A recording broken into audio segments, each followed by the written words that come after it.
കമിഴ്ന്ന് കിടക്കരുത്. രാത്രിയിൽ നമ്മൾ പാലിക്കേണ്ട ചില മര്യാദകളും നമ്മൾ ചെയ്യേണ്ട ചില കാര്യങ്ങളുമാണ് ഉണർത്തുന്നത്. കാരണം രാത്രി എന്നത് നമ്മുടെ ജീവിതത്തിൻ്റെ വലിയൊരു ഭാഗമാണ്, അല്ലേ? 1/3 അല്ലെങ്കിൽ 4/1 ആയുസിൻ്റെ 3/1 4/1 വരുന്നൊരു സമയം നമ്മൾ രാത്രിയിലാണ് ചിലവഴിക്കുന്നത്, ഉറക്കത്തിലാണ് ചിലവഴിക്കുന്നത്. അപ്പം അത് അള്ളാഹുവിനും റസൂലിനും ഇഷ്ടപ്പെട്ട പോലെ ആ സമയം മാറ്റിയെടുക്കുക എന്നുള്ളത് ഒരു വിശ്വാസിയുടെ ഏറ്റവും വലിയ ബാധ്യതയാണെന്ന് മനസ്സിലാക്കുക. കമിഴ്ന്ന് കിടക്കരുത് എന്ന് നബി സല്ലല്ലാഹു അലൈഹി വസല്ലം പറഞ്ഞിട്ടുണ്ട്. ചില ആളുകൾക്ക് കമിഴ്ന്ന് കിടന്നാലേ ഉറക്കം വരുള്ളൂ. അപ്പം അങ്ങനെ ശീലമുണ്ടെങ്കിൽ അത് മാറ്റിയെടുക്കണം. റസൂലുള്ളാഹി സ്വല്ലല്ലാഹു അലൈഹി വസല്ലമ വിരോധിച്ച കാര്യമാണ്. ഞാനൊരിക്കൽ ഒരു സഹാബി പറഞ്ഞു, ഫത്തുൽ ഗിഫാരി റളിയല്ലാഹു അൻഹു പറയാണ്, ഞാനൊരിക്കൽ പള്ളിയിൽ ഇങ്ങനെ കമിഴ്ന്ന് കിടക്കുകയാണ്. അപ്പോൾ നബി സല്ലല്ലാഹു അലൈഹി വസല്ലം വന്നിട്ട് കാലുണ്ടിനെ തട്ടിയിട്ട് പറഞ്ഞു, ഇപ്രകാരം ഉറങ്ങാൻ താങ്കൾക്ക് ഇപ്പം എന്താ പറ്റിയത്? ഇങ്ങനെ ഉറങ്ങുന്നതിനെ അള്ളാഹു വെറുക്കുന്നു എന്നാണ്, അല്ലെങ്കിൽ അള്ളാഹുവിനത് കോപമാണ് എന്നാണ് നബി സല്ലല്ലാഹു അലൈഹി വസല്ലമ പറഞ്ഞത്. ഇബ്നു മാജ ഉദ്ധരിക്കുന്ന ഈ ഹദീസിനെ കുറിച്ച് ഇമാം അൽബാനി സ്വഹീഹാണ് എന്നാണ് അതിൻ്റെ സനദ് പരിശോധിച്ചിട്ട് പറഞ്ഞത്. അതുകൊണ്ട് തന്നെ കമിഴ്ന്ന് കിടക്കുന്ന ശീലം അത് ഉണ്ടാകാൻ പാടില്ല. കുട്ടികളെ ചെറുപ്പത്തിലേ അങ്ങനെ ചില കുട്ടികൾക്ക് ഉണ്ടാവും അങ്ങനെ കമിഴ്ന്ന് ഉറങ്ങുന്ന ശീലം ഉണ്ടെങ്കിൽ അത് നമ്മൾ ചെറുപ്പത്തിലേ എന്ത് ചെയ്യണം? അത് മാറ്റിയെടുക്കണം. അല്ലെങ്കിൽ എന്ത് ചെയ്യും?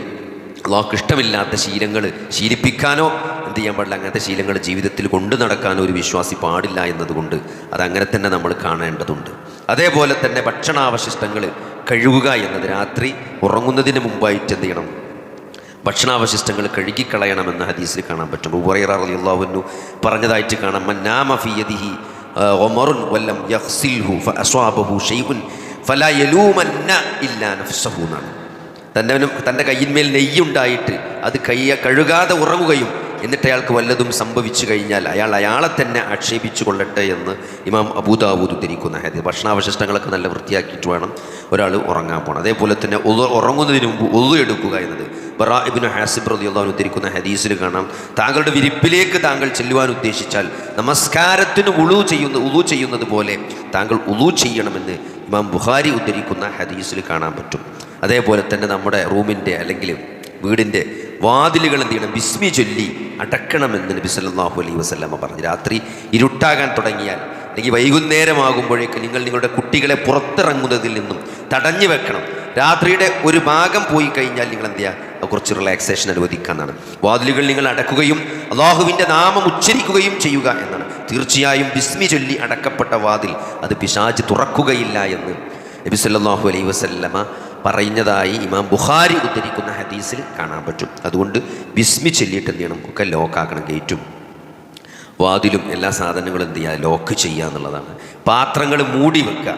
ജാബിർ ഇബ്നു അബ്ദുല്ലാഹ് റളിയല്ലാഹു അൻഹു ഉദ്ധരിക്കുന്ന ഹദീസിൽ കാണാം, നിങ്ങൾ പാത്രം മൂടി വെക്കണം, വാതിലടക്കണം, വിളക്കുകൾ കെടുക്കണമെന്ന്. അതായത് കത്തുന്ന തീപിടുത്തത്തിന് സാധ്യതയുള്ള അപകട സാധ്യതയുള്ള വിളക്കുകൾ എന്ത് ചെയ്യണം? അത് അണക്കണം. അതേപോലെ തന്നെ എന്ത് ചെയ്യും? പാത്രം മൂടി വെക്കണം. ഇതൊക്കെ നബി സല്ലല്ലാഹു അലൈഹി വസല്ലമ രാത്രികാലങ്ങളിൽ ചെയ്യാൻ കൽപ്പിച്ചതായിട്ട് കാണാൻ സാധിക്കും. അപ്പോൾ അതേപോലെ തന്നെ വിരിപ്പ് കൊടയണം എന്നാണ്. വിരിപ്പ് ഇങ്ങനെ ചുരുട്ടി വെച്ച വിരിപ്പാണെങ്കിൽ അതൊക്കെ എടുത്തൊന്നിട്ട് എന്ത് ചെയ്യണം? നിർത്തി കൊടയണമെന്ന്. ഒരാൾ തൻ്റെ വിരിപ്പിലെത്തിക്കഴിഞ്ഞാൽ അത് 3 പ്രാവശ്യം അയാൾ കുടയട്ടെ എന്ന് ഇമാം ബുഖാരി ഉദ്ധരിക്കുന്ന ഹദീസ് കാണാൻ പറ്റും. അതേപോലെ സൂറത്തുൽ ഇഖ്ലാസും ഫലക്കും എന്ത് ചെയ്യണം? സൂറത്തുൽ ഫലക്കും സൂറത്തുൽ നാസും ഓതണമെന്ന്. വിരിപ്പിലേക്ക് വന്നാൽ 2 കൈപ്പടങ്ങളും ചേർത്ത് വെച്ച് ആദ്യം അതിൽ ഊതണം. എന്നിട്ട് ഈ സൂറത്തുകൾ ഓതി ശരീരത്തിൽ ഊതിക്കൊണ്ട് എന്ത് ചെയ്യണം? ആദ്യം ഊതലാണ്. എന്നിട്ട് എന്ത് ചെയ്യും?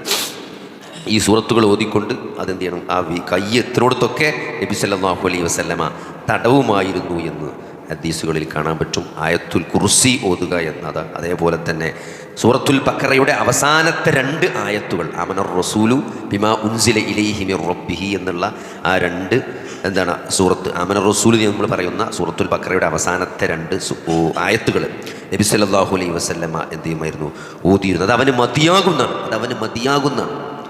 അത്രയും മഹത്വമുള്ള കാര്യമാണ്. ഒരാൾക്കത് മതി എന്ന് പറയുമ്പം അത് എത്രത്തോളം ഇത് കനങ്ങൾ ആലോചിച്ച് നോക്കി. നബി സല്ലല്ലാഹു അലൈഹി വസല്ലം ഒരാൾക്കത് മതിയാകും എന്ന് പറയാൻ മാത്രം മഹത്വമുള്ളതാണ് എന്ന് അത് കാണാം. അതിനെപ്പറ്റി ഒട്ടേറെ വേറെ ഹദീസുകളും ഈ വിഷയത്തിൽ വന്നതായിട്ട് കാണാൻ സാധിക്കും. അല്ലാഹു സുബ്ഹാനഹു വ തആല അള്ളാഹുവിൻ്റെ റസൂല് പഠിപ്പിച്ച കാര്യങ്ങൾ പഠിക്കാനും മനസ്സിലാക്കാനും ജീവിതത്തിൽ അത് പ്രാവർത്തികമാക്കാനും റബ്ബ് തൗഫീഖ് നൽകുമാറാകണം. നബി സല്ലല്ലാഹു അലൈഹി വസല്ലമ പറഞ്ഞതായിട്ട് ഫർവത്ത് ബിൻ നൗഫൽ റളിയല്ലാഹു അൻഹു പറയുന്നത്, ഞാൻ ഉറങ്ങാൻ കിടക്കുമ്പോൾ എന്ത് ചെല്ലണമെന്ന് നബിയെ താങ്കൾ എനിക്ക് പഠിപ്പിച്ചു തന്നാലും എന്ന് പറഞ്ഞപ്പോൾ നബി സല്ലല്ലാഹു അലൈഹി വസല്ലമ പറഞ്ഞു, നീ സൂറത്തുൽ കാഫിറൂൻ ഓതണം. ഖുൽ യാ അയ്യുഹൽ കാഫിറൂൻ എന്ന സൂറത്തുൽ കാഫിറൂൻ ഓതണം. അത് ശിർക്കിൽ നിന്നുള്ള മോചനമാണ് എന്ന് അദ്ദേഹത്തെ പഠിപ്പിച്ചതായി ഇമാം തിർമുദി ഉദ്ധരിക്കുന്ന ഹദീസ് ഇമാം അൽബാനി സ്വഹീഹാണ് എന്ന് വിശേഷിപ്പിച്ചിട്ടുണ്ട്. അപ്പോൾ അതുകൊണ്ട് പറ്റുമെങ്കിൽ സൂറത്തുൽ കാഫിറൂനും ഓതാം. അതേപോലെ തന്നെ ജാബിർ റളിയല്ലാഹു അൻഹു ഉദ്ധരിക്കുന്ന ഹദീസിൽ കാണാം, എന്താണ് നബി സല്ലല്ലാഹു അലൈഹി വസല്ലം പറയണം, സൂറത്തു സജദയും സൂറത്തു മുൽക്കും പാരായണം ചെയ്യാത്ത നബി സല്ലല്ലാഹു അലൈഹി വസല്ലമ ഉറങ്ങാറുണ്ടായിരുന്നില്ല എന്നാണ്. ഈ രണ്ട് സൂറത്തും 30 ആയത്തുള്ള കുറച്ച് വലിയ സൂറത്തുകളാണ് അല്ലേ. അത് രണ്ടും പാരായണം ചെയ്യാതെ നബി സല്ലല്ലാഹു അലൈഹി വസല്ലമ ഉറങ്ങാറുണ്ടായിരുന്നില്ല എന്ന് എന്താണ് തിർമുദിയിൽ കാണാൻ സാധിക്കും. അതും ഇമാം അൽബാനി സഹീഹാണെന്ന് വിശേഷിപ്പിച്ചതാണ്. അപ്പോൾ അതുകൊണ്ട് സമയമുണ്ടെങ്കിൽ എന്ത് ചെയ്യുക, അതും ഓതാൻ ശ്രമിക്കുക. അതേപോലെ തന്നെ വലതുവശത്തേക്ക് ചെരിഞ്ഞ് കിടക്കുക. വലതുവശത്തേക്ക് ബറാ ഇബ്നു ആസിബ് റളിയല്ലാഹു അൻഹു വിശ്വാസത്തിൽ പറയും, താങ്കൾ രാത്രി കിടക്കുവാൻ വന്നാൽ നമസ്കാരത്തിന് ഉളൂ ചെയ്യുന്നത് പോലെ ഉളൂ ചെയ്യുകയും ശേഷം താങ്കളുടെ വലത് ഭാഗം ചേർന്ന് കിബിലക്ക് അഭിമുഖമായിട്ട് എന്ത് ചെയ്യാം, ബെഡ് അങ്ങനെ ഇടാൻ പറ്റുമെങ്കിൽ അങ്ങനെ ഇടുക, ഒരു സുന്നത്തിനെ ജീവിപ്പിക്കുക എന്നുള്ളതിൻ്റെ ഭാഗമായിട്ട്. അല്ലെങ്കിൽ അങ്ങനെ അല്ല ബെഡ് നിൽക്കണം, ഇപ്പം തന്നെ പോയിട്ട് ആകെ ഹലാക്കുണ്ടാക്കണ്ട, വെയ്ക്കണമാരിയൊക്കെ വലതുവശത്തേക്ക് ചെരിഞ്ഞ് കിടക്കുക. അപ്പോൾ ബുഖാരി ഉദ്ധരിക്കുന്ന ഹദീസാണ്. അതേപോലെ തന്നെ ലൈംഗിക ബന്ധത്തിൽ ഏർപ്പെടുന്ന സന്ദർഭത്തിൽ ചെല്ലേണ്ട പ്രാർത്ഥന ഉണ്ട്. അല്ലാഹുമ്മ ജന്നിബിന ശൈത്താന വജന്നിബി ശൈത്താന മാ റസഖ്തന എന്നുള്ള നബി സല്ലല്ലാഹു അലൈഹി വസല്ലമ പഠിപ്പിച്ച പ്രാർത്ഥന, അത് ചൊല്ലാൻ ശ്രദ്ധിക്കുക. അതേപോലെ തന്നെ ഉറങ്ങാൻ കിടക്കുമ്പോൾ ഒട്ടേറെ പ്രാർത്ഥനകളുണ്ട്. അതിൽ ഏതെങ്കിലുമൊക്കെ മിനിമം ഒന്നെങ്കിലും ചെല്ലാൻ എന്ത് ചെയ്യുക, പരമാവധി ശ്രമിക്കുക. അതിനൊക്കെ ചെറിയ അദ്കാറിൻ്റെ ചെറിയ ആപ്പുകൾ നമ്മുടെ മൊബൈലിൽ ഗൂഗിൾ പ്ലേയിലും ആപ്പിൾ സ്റ്റോറിലൊക്കെ കിട്ടും. അദ്കാറിൻ്റെ ആപ്പുകൾ, അതിലൊക്കെ ഉറങ്ങാൻ കിടക്കുമ്പോൾ എന്നുള്ളൊരു ഹെഡിങ്ങിൽ എല്ലാ കാര്യങ്ങളും അതിലുണ്ടാവും. അതുകൊണ്ട് ശീലമില്ലാത്ത ആളുകൾ അതൊന്ന് തുറന്നു വെച്ചാൽ അതിന് കൃത്യമായ ഓർഡറും ഒക്കെ അതിലുണ്ടാവും, എത്ര വട്ടം ചെല്ലണ്ടോ ഒക്കെ അതിലുണ്ടാവും. അപ്പോൾ ഇത്തരത്തിലുള്ള നല്ല കാര്യങ്ങൾ എത്രയോ നമ്മൾ റീൽസും ഷോർട്സും യൂട്യൂബിൽ മറ്റു വീഡിയോകളും കോമഡികളൊക്കെ കണ്ട് എത്രയോ സമയം നമ്മൾ സ്ക്രീൻ ടൈമായിട്ട് നമ്മൾ വേസ്റ്റ് ചെയ്യുന്നുണ്ട്. എന്നാൽ നല്ല കാര്യങ്ങൾ, ഉറക്കം എന്നുള്ളത്, രാത്രി എന്നുള്ളതൊക്കെ ജീവിതത്തിൻ്റെ വലിയൊരു ഭാഗം, നമ്മളറിയാതെ അപഹരിച്ചു പോകുന്ന ജീവിതത്തിൻ്റെ വലിയൊരു ഭാഗമാണ്. അതൊക്കെ നാളെ സൽക്കർമ്മമായിട്ട്, നാളെ നമ്മുടെ ഏടുകളിൽ ഒരു കനം തൂങ്ങുന്ന ഇബാദത്തുകളായിട്ട്, സൽക്കർമ്മങ്ങളായിട്ട് ഹാജരാക്കപ്പെടണമെങ്കിൽ ചെറിയൊരു പരിശ്രമം, ചെറിയൊരു ആത്മാർത്ഥമായ ശ്രമം നമ്മുടെ ഭാഗത്തു നിന്നുണ്ടായാൽ അള്ളാഹുവിൻ്റെ തൗഫീഖ് ഉണ്ടാവുന്നതാണ്. കാരണം ഇത്തരത്തിലുള്ള നല്ല കാര്യങ്ങൾ, മതപരമായ കാര്യങ്ങൾ, അള്ളാഹുവിനും റസൂലിനും ഇഷ്ടപ്പെട്ട കാര്യങ്ങൾ നമ്മൾ കാണിക്കുന്ന ആത്മാർത്ഥതയും ഉദ്ദേശശുദ്ധിയുമെല്ലാം അതിനൊക്കെ അള്ളാഹു വലിയ പ്രതിഫലങ്ങളും കൂടുതൽ തൗഫീഖും തരുന്നു.